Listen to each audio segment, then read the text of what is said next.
En la boda de mi prima, mi padre me entregó $500 y dijo, toma esto y deja de esperar algo de nosotros. Todos observaban. Nadie habló. Doblé el dinero. Sonreí. Y me fui en silencio. 3 días después, auditores federales entraron a la sede de su empresa. Él todavía no sabía que yo era. Mi nombre es Estela. Tengo 37 años y mi padre me entregó $500 en la boda de mi prima y me dijo, delante de personas que me habían conocido toda la vida, que dejara de esperar algo de la familia.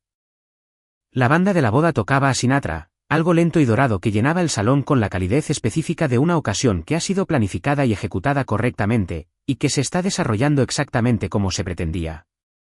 Mi padre me encontró cerca de la torre de champán a las 7:43 de la tarde. Sé la hora porque había mirado mi reloj aproximadamente 4 minutos antes, cuando noté que el director financiero de Infraestructura Benítez avanzaba entre la multitud hacia mi padre con el lenguaje corporal específico de alguien que entrega información que preferiría entregar en otro lugar. Había anotado la hora por hábito profesional. Anoto las horas de la misma manera que algunas personas anotan los nombres de forma automática, permanente. Mi padre llegó a mí antes que el director financiero. Presionó un sobre blanco en mi mano, del tipo que usan los bancos. El gesto fue fluido, ensayado, calibrado, el gesto de un hombre que había pensado en este momento y decidido cómo quería que se viera, no como una escena, sino como una resolución silenciosa, generosa y privada.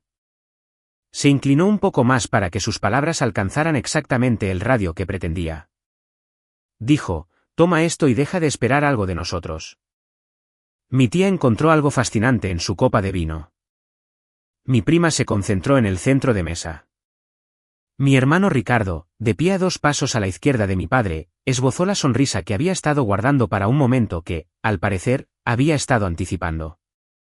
Mi madre, Elisa, estaba sentada en la mesa cercana con las manos en el regazo, alisando arrugas invisibles del mantel con la atención minuciosa de alguien que ha decidido que el mantel es lo único que requiere su atención. Conté los billetes, $500 en total, doblados una vez. Puse el sobre en mi bolso.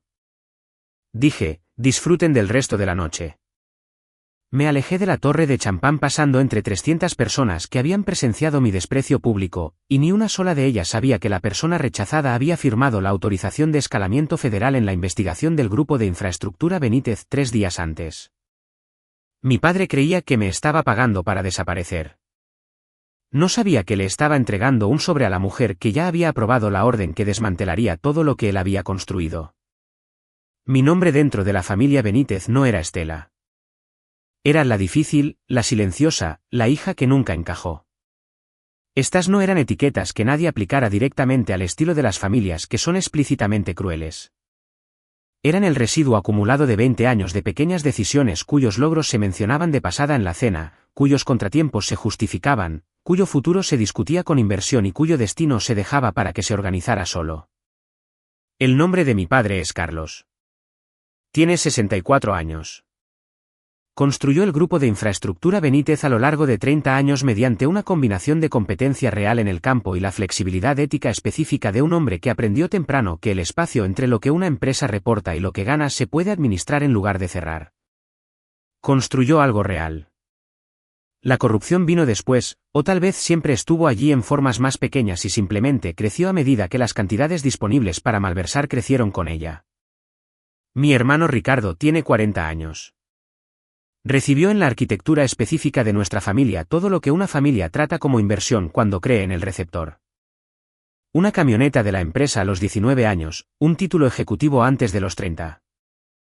Acciones de propiedad distribuidas antes de que hubiera demostrado comprender lo que requería la propiedad.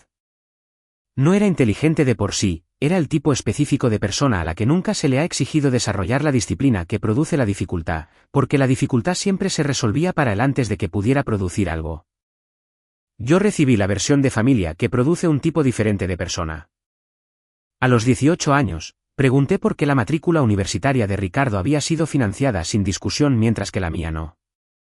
Mi padre tomó una bolsa de lona que, según noté incluso entonces, había sido colocada cerca de la puerta principal antes de que comenzara la conversación, lo que me indicó que la conversación había sido anticipada y preparada. Puso la bolsa en el porche delantero. Dijo, resuélvete la vida por una vez. Tomé la bolsa. He estado resolviéndomela desde entonces. La resolución no pareció impresionante desde fuera durante varios años. Contabilidad nocturna en una empresa de transporte que pagaba $11 la hora y tenía luces fluorescentes que zumbaban a una frecuencia que todavía puedo escuchar si lo pienso. Turnos de fin de semana en la recepción de un motel donde el trabajo era aburrido pero la observación no, porque la gente revela cosas extraordinarias sobre su comportamiento financiero cuando cree que la persona que procesa su pago no está prestando atención a nada más que a la transacción. Yo siempre estaba prestando atención. Pasantías de revisión de fraude que casi no pagaban nada y me enseñaron la gramática específica del engaño financiero, que es una gramática que había estado leyendo sin nombre desde mi infancia. Laboratorios de contabilidad en el colegio comunitario. Certificaciones profesionales en auditoría forense, auditoría de cumplimiento e investigación financiera corporativa. Un puesto en una firma de auditoría regional donde pasé 4 años haciendo un trabajo invisible cuya dificultad solo comprendían 2 personas. Luego, un nombramiento federal en la División de Delitos Financieros. A los 37 años, lideraba los casos que requerían el análisis de arquitectura de fraude más complejo que asignaba la división. Los Benítez nunca habían preguntado a qué me dedicaba. Ni una sola vez.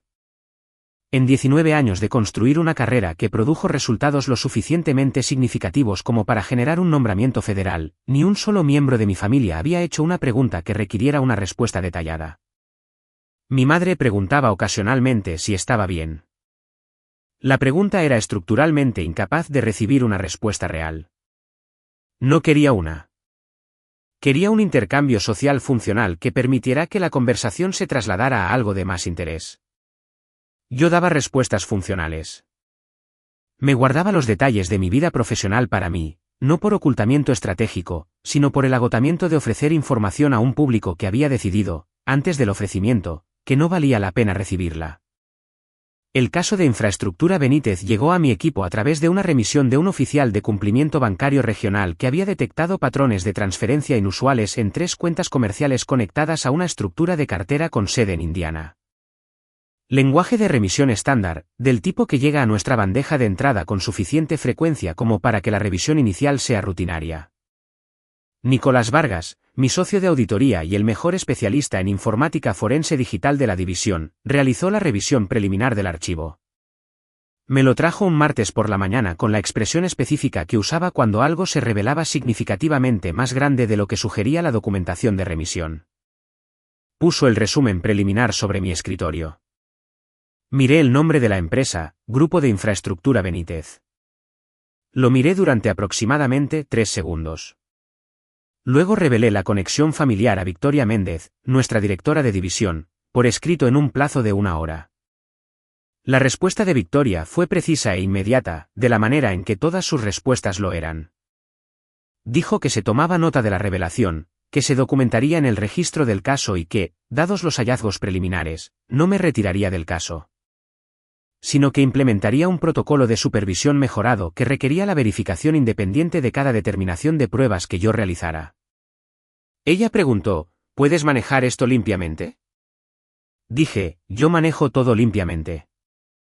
Me miró por un momento con la evaluación específica que aplicaba a las declaraciones que evaluaba para verificar su exactitud. Dijo, entonces continuamos. La invitación de la boda había llegado 6 semanas antes de la autorización de escalamiento.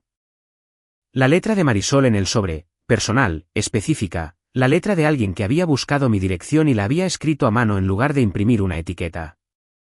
Había sentido la calidez específica de ese gesto de la manera en que sentía las cosas pequeñas y genuinamente amables que la gente hacía limpiamente, sin segundas intenciones, sin el filtro complicado que requerían las interacciones familiares más grandes.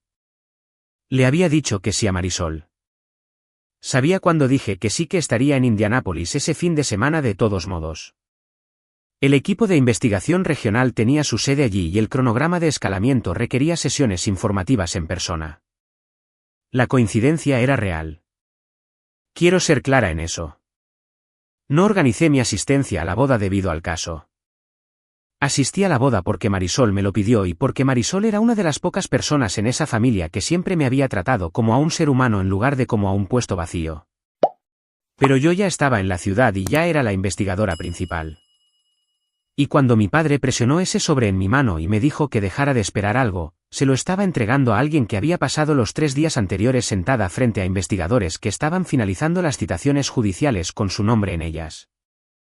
En un momento dado durante la recepción, Ricardo levantó su copa de champán hacia mí.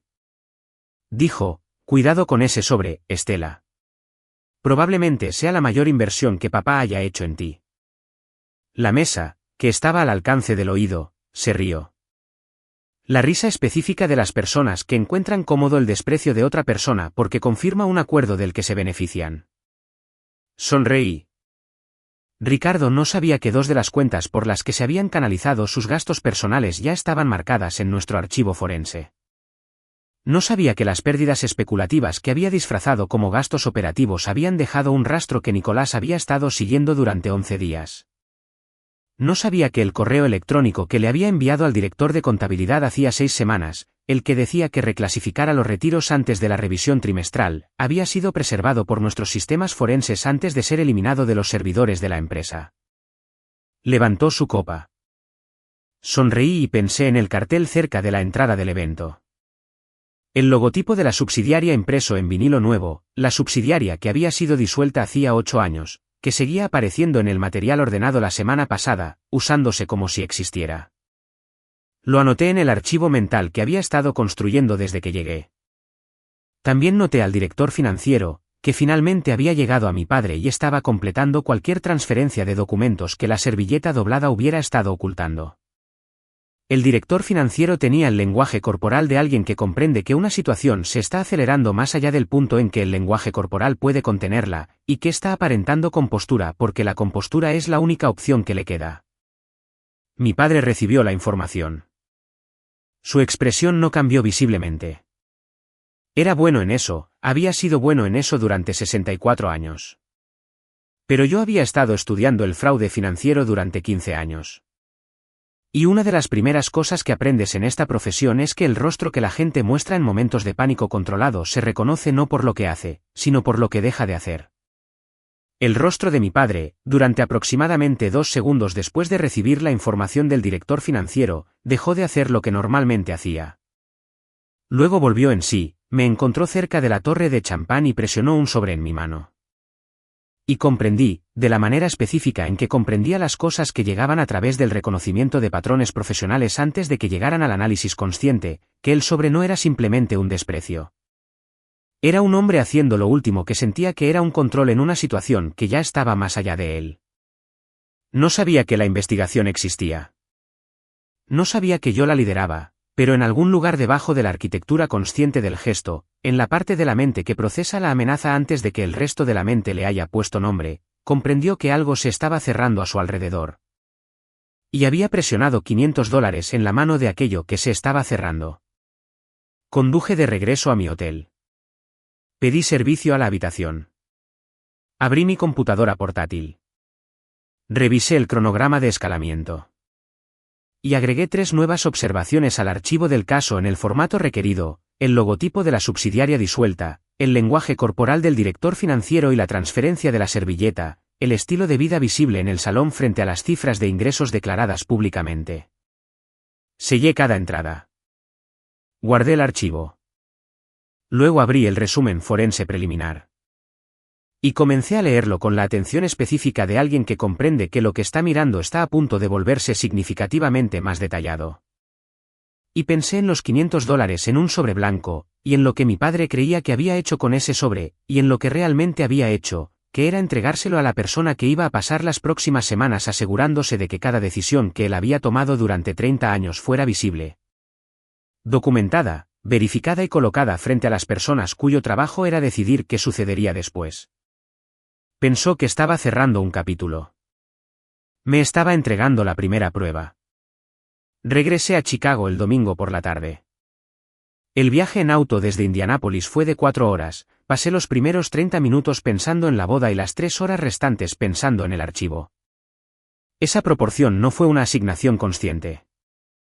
Era simplemente la proporción natural de cómo mi mente organizaba la importancia en ese momento de mi vida. La boda era personal. El archivo era el trabajo.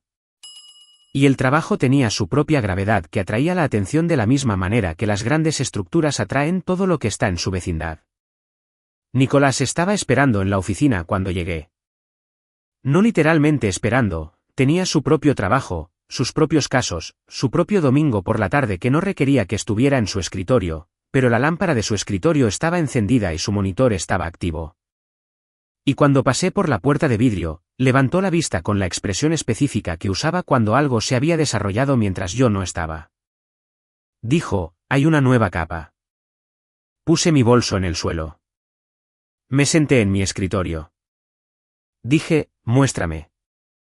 La revisión preliminar había identificado las irregularidades en las transferencias que motivaron la remisión original. Lo que Nicolás había encontrado durante el fin de semana era la estructura debajo de las irregularidades.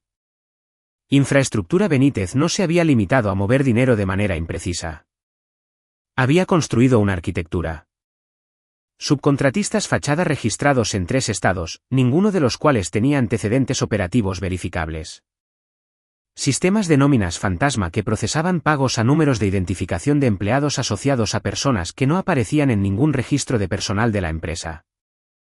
Reclamaciones infladas por pérdida de materiales presentadas contra proyectos activos, aprobadas a través de un único canal de aprobación ejecutiva, procesadas a través de una cuenta subsidiaria y transferidas a una entidad de cartera antes de la conciliación trimestral. La entidad de cartera estaba conectada a 2 estructuras extraterritoriales, offshore, las estructuras extraterritoriales estaban conectadas a cuentas personales. Revisé la cadena de autorización para las reclamaciones por pérdida de materiales.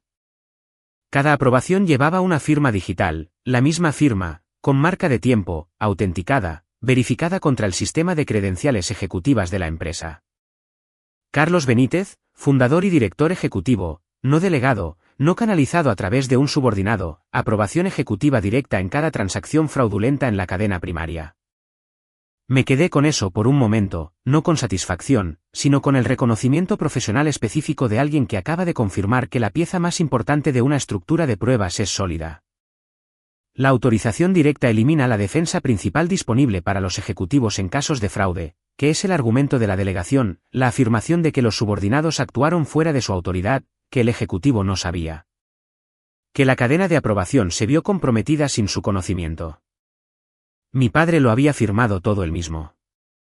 No había denegación plausible. Pasé a la cadena secundaria.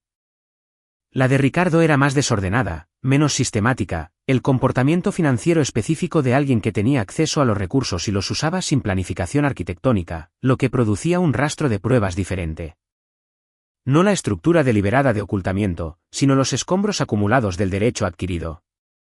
Pérdidas de juego canalizadas a través de una cuenta de proveedor como gastos de equipo. Una compra de un condominio de lujo estructurada como una adquisición de instalaciones corporativas.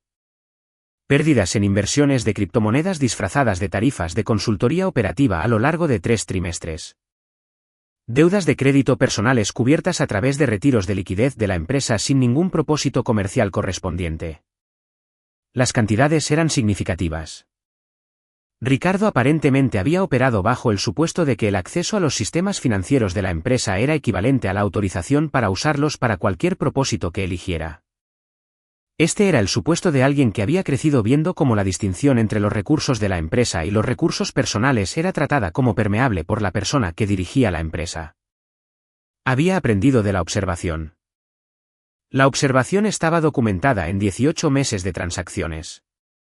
Completé la documentación de revelación de conexión familiar esa misma noche, no solo la revelación verbal inicial a Victoria, sino la documentación formal completa requerida por el Protocolo de Investigación Federal cuando un investigador tiene una relación familiar con un sujeto de investigación.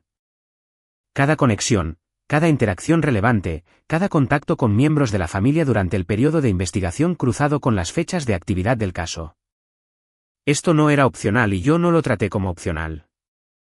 Los casos que había construido a lo largo de 15 años se basaban en el entendimiento de que el procedimiento no es un inconveniente, es protección.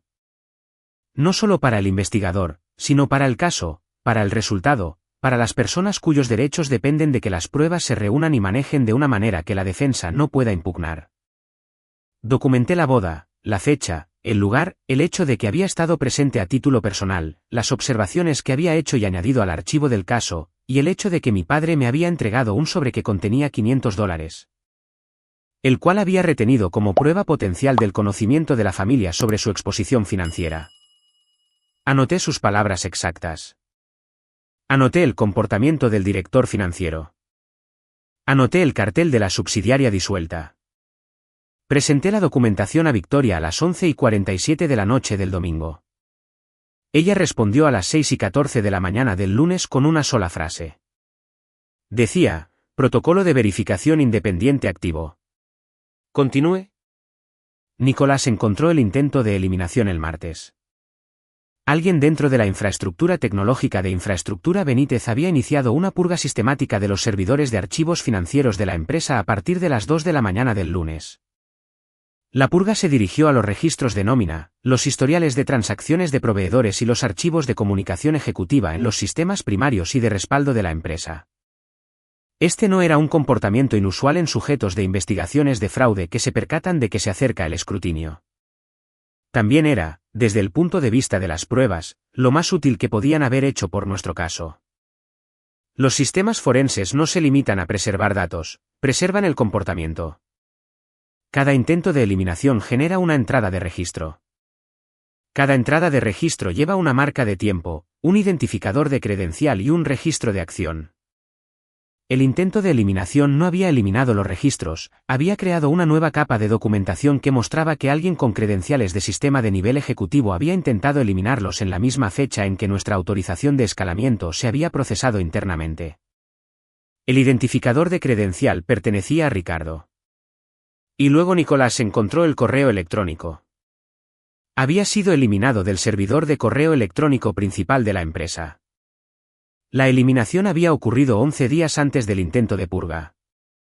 Pero los correos electrónicos eliminados no desaparecen, existen en sistemas de respaldo, en memorias caché de servidores, en la arqueología tecnológica específica de sistemas que preservan lo que los usuarios creen haber eliminado. El correo electrónico había sido enviado desde la cuenta ejecutiva de Ricardo al director de contabilidad de la empresa. Decía textualmente, mueve las pérdidas antes de que los auditores empiecen a cavar. Ya sabes cuáles. 11 palabras. El director de contabilidad había respondido con un solo carácter, un punto. El tipo de respuesta que transmite acuse de recibo sin crear texto adicional para un registro. Leí la cadena de correos electrónicos 3 veces. Luego la imprimí y la coloqué en el archivo de pruebas físicas. Victoria convocó la revisión de escalamiento el miércoles. En la sala había 8 personas, Victoria a la cabeza, 2 investigadores federales principales de la División de Delitos Financieros, 3 especialistas en cumplimiento, Nicolás y yo. Victoria presentó el resumen del caso en el lenguaje económico específico que usaba para las revisiones formales, que era el lenguaje de alguien que comprendía que cada palabra en una presentación formal existe en un registro y ese registro existe indefinidamente. Esbozó la estructura de fraude principal, los subcontratistas fachada, la nómina fantasma, la inflación de pérdidas de materiales, la cadena de transferencia extraterritorial, las autorizaciones ejecutivas directas. Esbozó la estructura secundaria, las clasificaciones erróneas de gastos personales, el intento de eliminación, el correo electrónico recuperado. Presentó los totales de las pruebas, $52 millones en pasivos ocultos identificados en las estructuras primaria y secundaria, múltiples entidades fachada que requerían procedimientos de disolución separados. Un intento de eliminación que había mejorado en lugar de disminuir el registro de pruebas. Luego le pidió a cada persona en la sala su evaluación independiente. Las evaluaciones fueron unánimes. El caso cumplía con el umbral para una acción federal coordinada. Victoria me miró al final. Dijo, Benítez. Dije, de acuerdo. Ella dijo, documentación de conflicto completa y archivada. Dije, archivada el domingo. Verificación independiente activa desde el lunes. Ella dijo, entonces procedemos. Firmó la autorización de escalamiento. La deslizó por la mesa hacia mí. La firmé. Mi nombre, mi cargo, mi firma en la orden que iniciaría la acción federal coordinada contra el grupo de infraestructura Benítez en 4 ciudades simultáneamente. Coloqué el documento en el archivo del caso. Pensé en un sobre blanco al lado de una torre de champán. Pensé en $500 y en una frase pronunciada a un volumen calibrado y en una madre que había alisado un mantel en lugar de hablar. Y luego dejé de lado esos pensamientos e hice el trabajo que requerían los siguientes 6 días.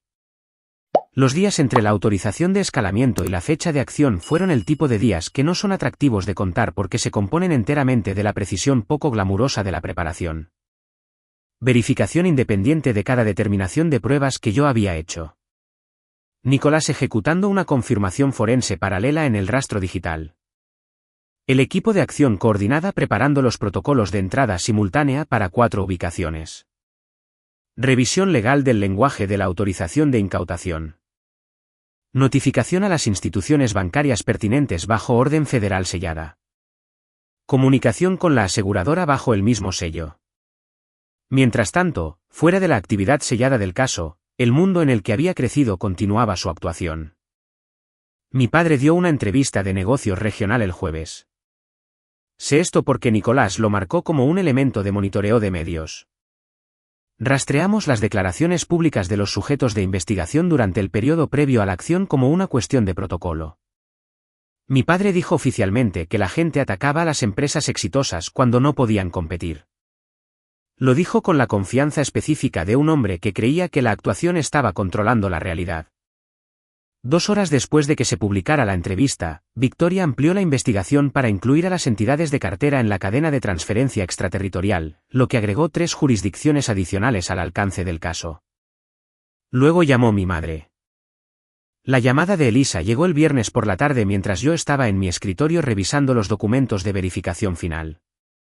Vi su nombre en la pantalla de mi teléfono y pensé en no responder, no por enojo, sino por la consideración práctica de que cualquier conversación con un miembro de la familia de un sujeto de investigación durante el periodo previo a la acción requería documentación. Respondí. También inicié una nota de voz en mi teléfono secundario. Protocolo estándar. Su voz estaba compuesta, controlada de la manera en que siempre lo estaba, que era la compostura de alguien para quien la actuación social era un modo de operación principal y que extendía esa actuación a las conversaciones privadas como un hábito demasiado establecido para distinguirlo de la autenticidad. Dijo que había estado escuchando algunas cosas. Dijo que parecía haber cierta preocupación en los círculos comerciales sobre las empresas de infraestructura de la región. Dijo que se preguntaba si yo había escuchado algo en mi trabajo que pudiera ser relevante. No me preguntó cómo estaba. No preguntó por mi vida ni por mi trabajo ni por nada cercano a ambos. Preguntó si tenía información que pudiera proteger el negocio. Me senté en mi escritorio mirando la pared de pruebas, la documentación física de $52 millones en fraude organizada en 2 pizarras blancas y 3 pizarras de pruebas. Mientras mi madre me preguntaba con su voz controlada y pulida si podía ser útil para los intereses financieros de la familia. Dije que no había escuchado nada específico. Ella dijo que estaba segura de que todo estaría bien. Lo dijo con el tono de alguien que no estaba segura en absoluto. Colgamos. Me senté por un momento. Pensé en mis 18 años, en una bolsa de lona en un porche delantero, en resuélvete la vida por una vez. Pensé en 20 años de llamadas telefónicas de mi madre que nunca habían hecho una pregunta que quisiera una respuesta real. Pensé en la tarde del viernes y en una voz que preguntaba si tenía información que pudiera ayudar. No preguntaba cómo estaba yo. No preguntaba en qué me había convertido. Preguntaba si en lo que me había convertido les era útil. Pensé en el peso específico de eso.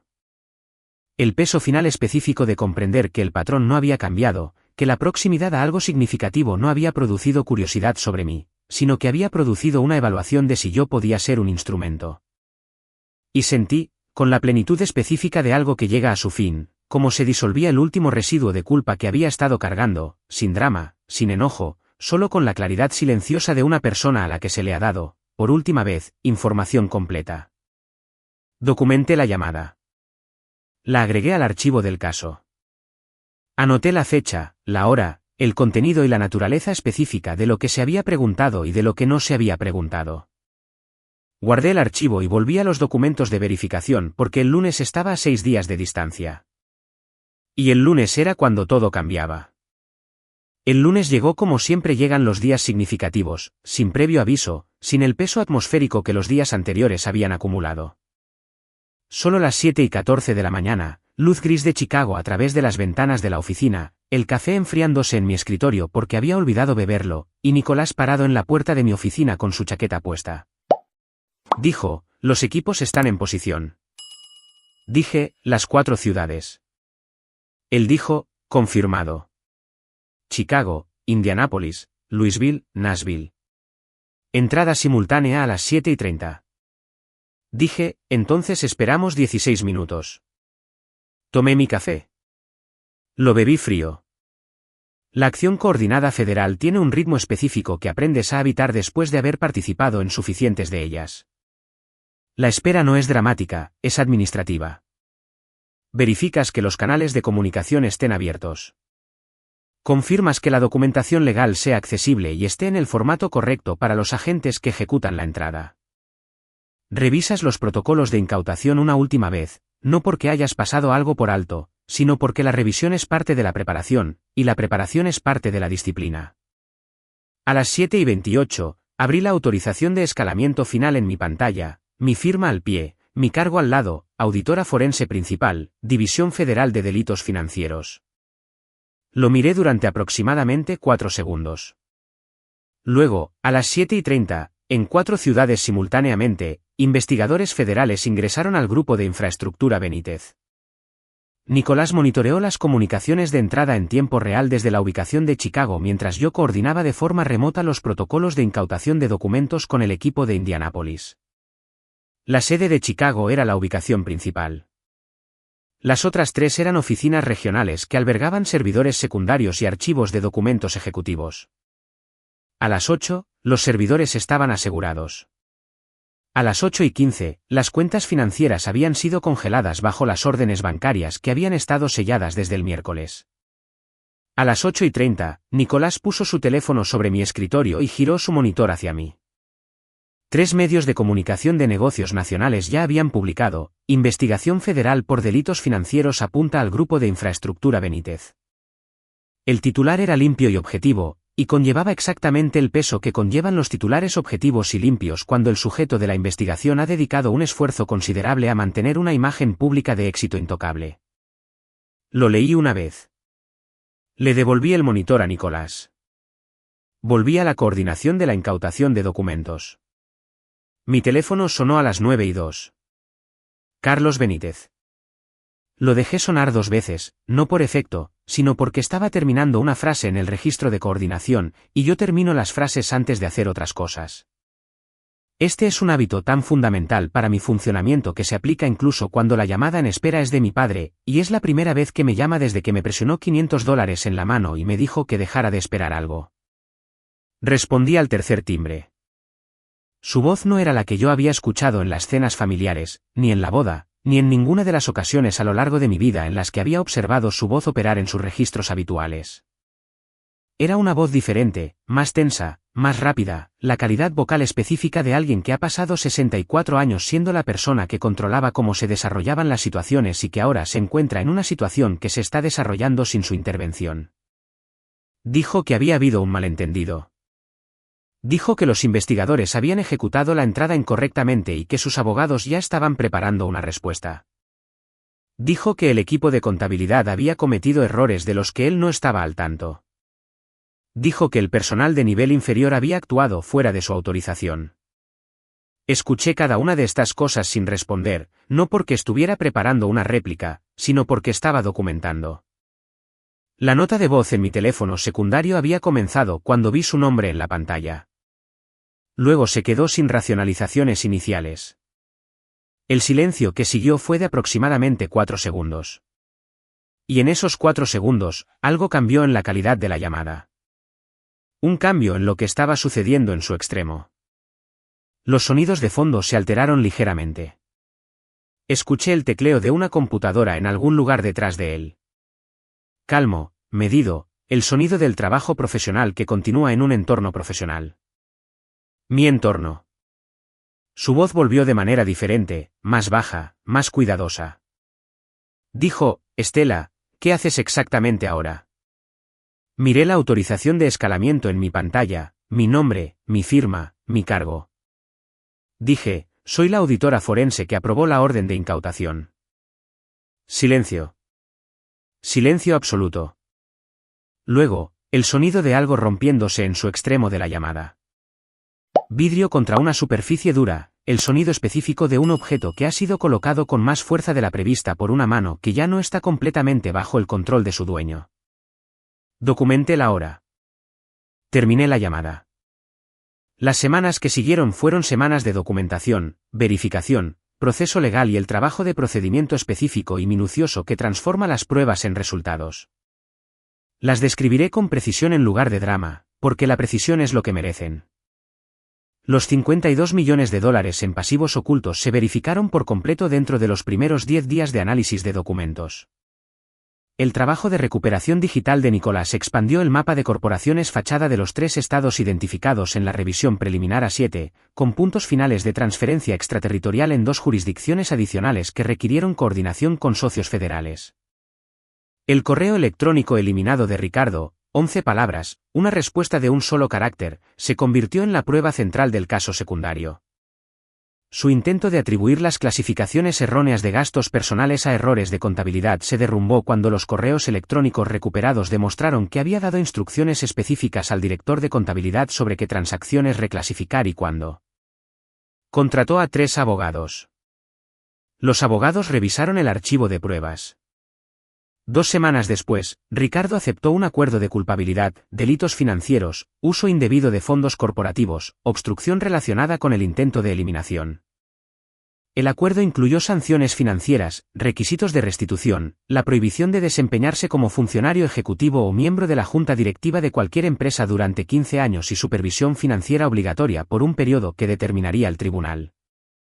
El traje a medida, el reloj y la membresía de aviación privada habían sido comprados con dinero que no era suyo. Ahora había un registro documentado que lo decía. El caso de mi padre procedió por los cargos de fraude primario. Sus abogados fueron más agresivos y el proceso fue más largo, pero el fundamento de las pruebas era el que era. Autorizaciones ejecutivas directas en cada transacción significativa de la cadena primaria, con marca de tiempo, autenticadas, irrefutables. La defensa argumentó presión, delegación, manipulación de subordinados. Los registros de autorización digital respondieron a cada argumento de la misma manera, su firma, sus credenciales, su aprobación. El acuerdo se alcanzó 4 meses después de la acción inicial.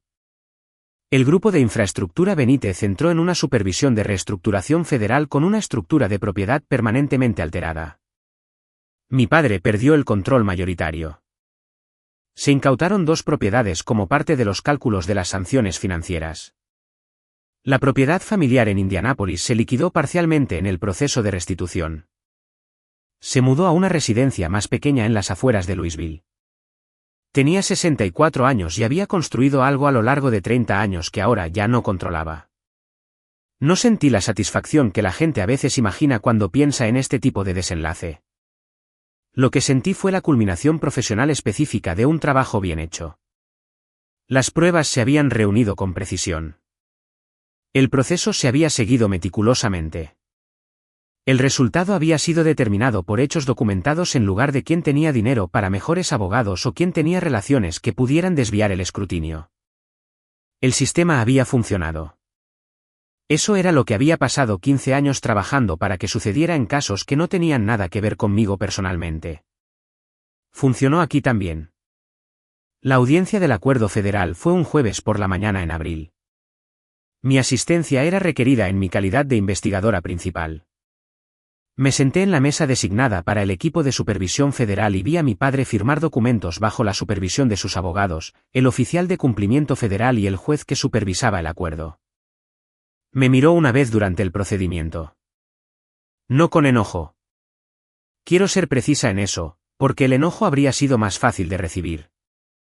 Me miró con la expresión de alguien que ha llegado a un entendimiento que no puede revertir y que se encuentra plenamente dentro de él por primera vez. Me miró como mira la gente cuando finalmente ve algo que ha estado evitando ver durante mucho tiempo. Una vez concluidos los procedimientos formales, en el breve periodo antes de que se despejara la sala, caminé hacia donde él estaba parado con sus abogados. Coloqué un sobre la mesa frente a él, blanco, del mismo tipo que usan los bancos. Él lo miró. Dije, me lo quedé. Lo recogió. Dentro había billetes que sumaban $500, todavía doblados una vez como habían sido doblados en la boda, sin cobrar, intactos, exactamente como me los había entregado. Y debajo del dinero, un documento adicional, una copia de la autorización de escalamiento federal, certificada, con mi firma y cargo, y la fecha de 3 días antes de la boda.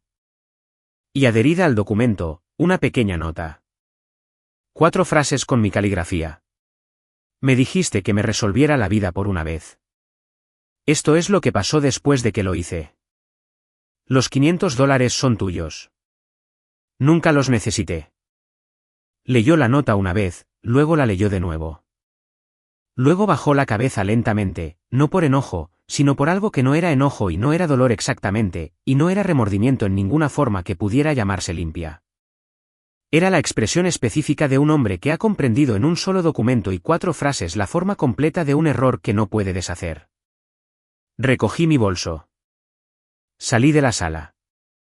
6 meses después estaba en mi escritorio en Chicago un viernes por la tarde cuando llegó un sobre anónimo en el correo de mi oficina. Dentro había un juego de fotografías. Fotografías de la boda de la recepción de Marisol. Calidad profesional del fotógrafo del evento, impresas y enviadas sin una nota, una explicación o cualquier indicación de quién las había enviado. Las revisé lentamente, el salón de baile, la torre de champán, la banda a mitad de una canción, invitados vestidos de etiqueta realizando el ritual de una ocasión celebrada. Luego, una imagen que me detuvo, mi padre capturado en el momento específico de presionar un sobre blanco en mi mano. Su postura, su expresión, la inclinación calibrada, el gesto de un hombre realizando un desprecio que había decidido que era definitivo. Y mi rostro completamente tranquilo, el rostro de alguien que está recibiendo información y archivándola correctamente y no tiene ninguna reacción visible porque la reacción no es apropiada para el momento y no lo sería durante algún tiempo. Miré esa fotografía durante mucho tiempo. Luego encontré un marco en el gabinete de suministros. La enmarqué, no por amargura, sino por el respeto específico a las pruebas que 15 años de trabajo forense habían integrado en mi forma de entender las cosas importantes. Esta era una cosa importante, no por la humillación que documentaba, sino por lo que había sido verdad en ese momento y que nadie en el encuadre podía ver. Coloqué la fotografía enmarcada en el estante al lado de mi escritorio, donde guardaba las cosas que me recordaban para qué era el trabajo.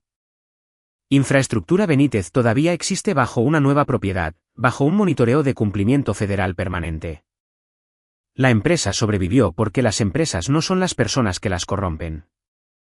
Las personas que la corrompieron ahora están legalmente separadas de ella. Los empleados que trabajaban allí todavía tienen trabajo. Los proyectos todavía se completan. La corrupción no sobrevivió.